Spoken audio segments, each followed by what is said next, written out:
Falei para Deus para não chorar, que Deus me ajude aí, porque as coisas vai ter que pregar, então tem que ter, né? Mas vamos lá. Bom, gente, é o seguinte. Eu vou começar, você já vai saber, mas reações, tá? Escute, por favor.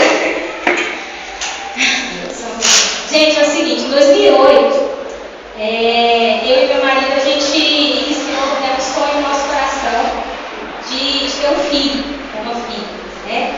E eu só não imaginava que esse sonho ele seria tão difícil de ser alcançado. Mas o Senhor, ele capacita, ele prepara, né? Quando ele coloca algo no nosso coração, ele já traz aquela preparação. E quando eu tinha mais ou menos uns 14 anos, eu nem era crente, né? Não era nada, os meus pais me ensinaram a religião católica, né? Mas é aquela coisa, sou católica, mas não ia na igreja. E um dia orando, eu sempre tive essa coisa de orar, né? Sempre Deus realmente já havia me chamado desde o ventre da minha mãe. E eu morava numa chácara, e eu lembro como se fosse hoje, quando Deus falou assim para mim, eu estava orando debaixo do pé de manga, orando, né, rezando, né, naquela época, e Deus trouxe assim no meu coração, você vai ter uma dificuldade para ter filho. Aí eu, né, nem entendia, tinha fazer 14 anos, desde que eu nem tinha 14. E desde esses anos para cá, quando eu me casei, eu até tinha esquecido disso, né? E quando eu me casei, eu fui ginecologista e percebi, realmente eu tinha uma dificuldade para ter filho. E eu me lembrei na hora, né? Quando Deus, eu já era crente, era evangélica, Deus trouxe para o meu coração o que significava aquilo que Ele tinha colocado lá no meu coração, né? Deus já estava me preparando para uma prova, para um deserto. Então, assim, eu quero dizer para vocês, né, hoje nós cantamos uma música de sonhos, porque Deus colocou essa canção no meu coração. Porque era um sonho, né, é um sonho que toda mulher tem. Tem a mulher aqui, né, quem já casou, quem vai casar, né, tem esse sonho. Então, amados, quando eu fui ao ginecologista, ele falou, olha, é o seguinte, você tem uma dificuldade para ter filho. Não é impossível, mas não é na hora que você quer. Aí eu pensei, claro, na hora que Deus quer, né? E detectou que eu tinha síndrome do ovário policístico. Não sei se vocês já ouviram falar. As mulheres que são mais assim, né? Curiosas, né? Que já conhecem. Essa síndrome, amados, ela pode ser a doença ou pode ser só o ovário policístico. E eu, né, tinha a doença do ovário policístico. Então, ou seja, o que isso significa? Meu ciclo, né, menstrual não é regular. Eu não menstruo todos os meses como uma mulher normal. Então, a possibilidade realmente de eu ovular, de eu engravidar, ela é muito remota, se comparada a uma pessoa que tem um ciclo normal. Então, a minha luta, amados, começou em 2008. Né? Eu fui ao médico e, como qualquer mulher natural, começa a ansiedade também. E Deus sempre coloca no meu coração, né, que Ele já havia me avisado que eu teria que estar preparada já. Mas não é fácil, não é fácil. A gente, né, tem um sonho, você vai ao médico, aquela expectativa, né, eu, meu marido, e aí você recebe uma notícia dessa. Então, a partir daquele momento, eu comecei a orar, né, e projetar esse sonho diante do Senhor. E declarar para Deus, tu sabes a hora, tu sabes o momento. E assim aconteceu. Na verdade, eu comecei a entrar no deserto. Eu vejo assim, amados, quando a gente está passando no deserto, só quem passa sabe, né? No meu caso foi essa situação. O deserto, amados, ele é frio, você não tem comida lá, né? Você geralmente é só. Então foi um momento muito difícil para mim, muito difícil, porque nada me consolava, nada me sustentava, mas a minha luta começou naturalmente, espiritualmente também começou. Mas assim, Deus ele é fiel. E quando eu comecei esse sonho, eu congregava, né, em outras igrejas, e Deus começou a trazer palavras, né, para mim, a usar pessoas, para falar que eu ia ser mãe, né? Então, o que eu quero dizer para vocês, irmãos? Se você hoje tem uma palavra, toma posse dela. Pode passar o tempo, os anos, os dias, mas ela se cumpre. Verdade. Então, eu recebi essa palavra, eu mesmo tenho, que nós íamos ser pais, né? Na hora dele, no momento dele. E a ansiedade, né, o natural da vida, Fazia tratamentos caros, remédios caros e nada. Em 2009, eu fui num congresso na igreja Luz para os Povos. E lá tinha um missionário, não sei se vocês já ouviram falar, Ezequiel Pires. Esse missionário, eu fui assim, minha amiga lá do trabalho convidou, insistiu, e eu já estava até com medo de ir nesse lugar, de ouvir o que eu queria ouvir, né? Mas Deus pode falar comigo, né? Amém. Fui, né? Quando eu cheguei lá, meu bem ainda lembra, né? Quando eu cheguei lá, a primeira coisa que o missionário falou foi assim: mulheres que têm vontade de ter filho, vem aqui na frente. Meu Deus. Aí fui lá na frente. E esse missionário, irmãos, ele declarou uma palavra na minha vida, né? Nas mulheres que estavam lá.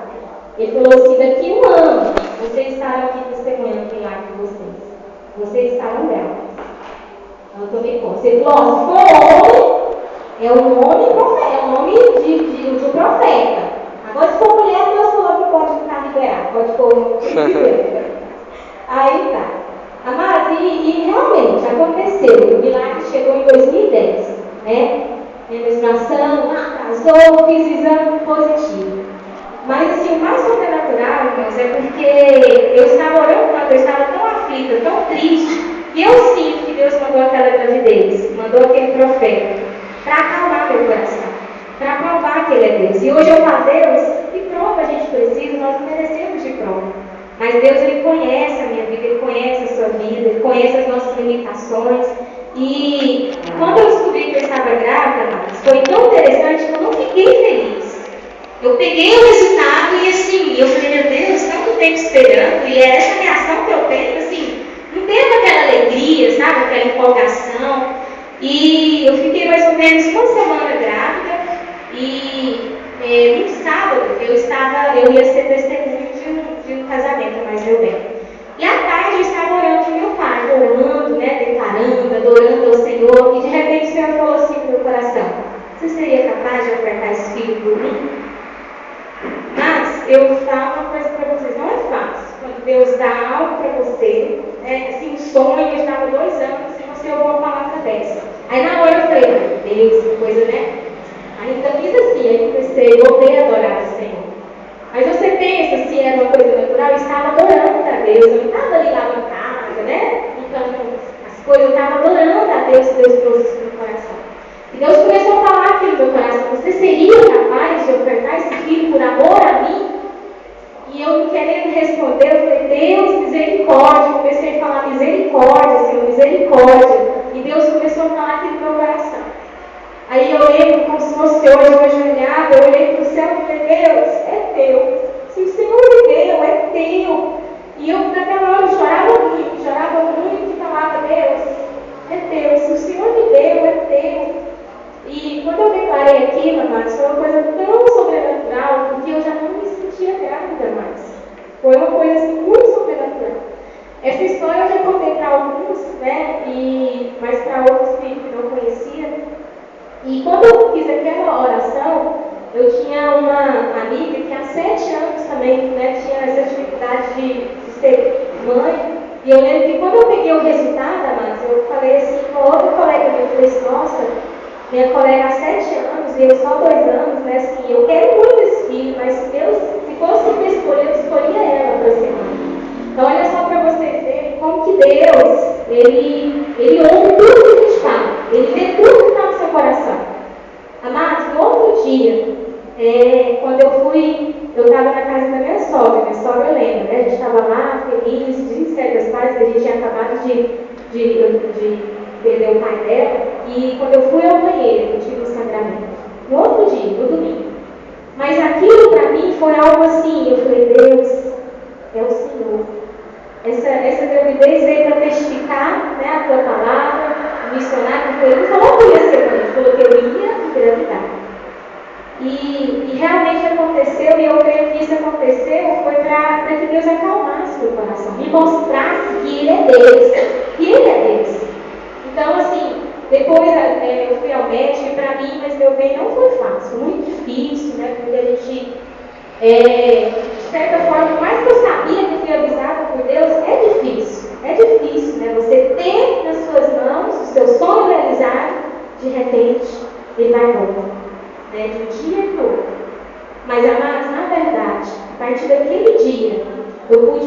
conhecer verdadeiramente o meu Deus. Eu pude perceber que Deus, ele é maior que todas as coisas. E assim, naquele momento eu estava sendo aprovado pelo Senhor. Porque eu tenho certeza, amado, se eu falasse Deus, eu quero tanto, se eu falasse não para o Senhor, eu estaria com esse filho hoje. Eu tenho certeza. Mas talvez não seria a bênção que Deus tinha preparado para mim, né? Como Ele tinha planejado, como Ele tinha realmente desejado. E eu lembro, gente, que quando eu perdi esse bebê, logo alguns meses depois, Deus trouxe uma palavra para mim, no meu coração. Deus trouxe assim, porque eu ainda estava, né, triste, depressiva, e aí Deus falou assim: filha, a glória da segunda casa será maior que a da primeira. Amados, até hoje, eu sinto que essa é uma das palavras da Bíblia. Lógico, a Bíblia é, né, abençoada, nosso roteiro de vida, mas essa palavra, no estado de vida que eu estava, foi a palavra que me susteve até hoje, que me sustentou, que eu segurei nele e falei: Deus, tu és maravilhoso. Então eu falo para vocês, irmãos, se você está no deserto, não se sinta só. Às vezes, até aconteceu isso comigo, eu me sentia só, e Deus estava ali do meu lado. E às vezes Deus permitiu que algo ruim acontecesse comigo, para me mostrar que eu não estava só. Então, às vezes, vocês podem até perder aquilo que Deus não quer que você perca, mas porque Ele precisa chamar a sua atenção. Então, eu naquele deserto, Deus trouxe essa palavra para mim: filha, a glória da segunda casa será maior que a da primeira. A glória da segunda casa será maior que a da primeira. E realmente eu comecei a me apegar, né, nessas palavras, e a ansiedade já foi embora, eu já pude descansar no Senhor, e fiz alguns tratamentos que não deu certo também, mas assim, não era aquela frustração mais. E eu lembro que o Senhor colocou duas canções no meu coração também. Ele colocou essa canção que nós cantamos nessa noite de sonhos, e eu sempre que eu estava orando, né, meu milagre, Deus colocava o meu sonho para mim cantar. Eu cantava com fé. E a outra canção que Ele colocou no meu coração é a canção de milagre. Mas Ele falou: filha, você vai cantar essa canção no presente, né? Aí eu sempre cantava, né? A canção mesmo do Milagre de André Valadão, que fala lá, né? De milagres. E eu sempre cantava, né? Eu tenho que hoje o meu milagre já chegou. Gente, é impressionante quando você começa a ter uma intimidade com o Senhor. E eu percebia que Deus estava me tratando meu bem, tratando as nossas deficiências. Se a gente, né, fosse pai naquele momento, ia ser ruim para nós, não ia ser bênção. E eu sempre que orava, Deus trazia essa canção no meu coração. Eu declarava, cantava, né? E o mais impressionante também em tudo isso é que Deus, naquele momento que eu estava no deserto, Ele falou assim para mim, usava pessoas, né, para falar que meu milagre estava chegando. Meu milagre estava chegando. Aí eu olhava a cabeça e falava: Deus, eu quero, mas pode ficar tranquila agora. Você já me tratou, né? Eu sei a hora certa, né? E Deus, Ele foi tremendo, porque logo depois que eu perdi, Deus me abençoou com essa igreja. Eu lembro que na época que eu perdi os meus antigos pastores, a gente tinha acabado de sair. Então, assim, a gente veio logo para cá e logo a gente começou a ser cuidado pela pastora Leide e o pastor Dan. Contei, né, tudo isso para eles e eles começaram a orar, pegaram a minha casa. Então, a importância que é você estar debaixo, né, de uma autoridade, debaixo de uma submissão. Por quê? Porque Deus usa quem? Aquelas pessoas que estão orando por vocês. Verdade. E o que foi mais lindo, né, é que durante tudo isso, Deus começou a usar a pastora Leide para falar alguns passos que eu tinha que ter para que a minha bênção viesse a acontecer. Em outros locais eu fui tratada dessa forma, né? Então, eu recebi algumas direções e os nossos pastores sempre falam isso aqui, amados. Se você quer realmente receber uma bênção, se é financeira, planta, né? Financeira. Se é uma cura emocional, ajuda uma pessoa que está precisando, né, de uma cura. E no meu caso, como era um filho, né, aí Deus trouxe no meu coração, usou a pastora para confirmar, para me ajudar no meu estado. Então, assim,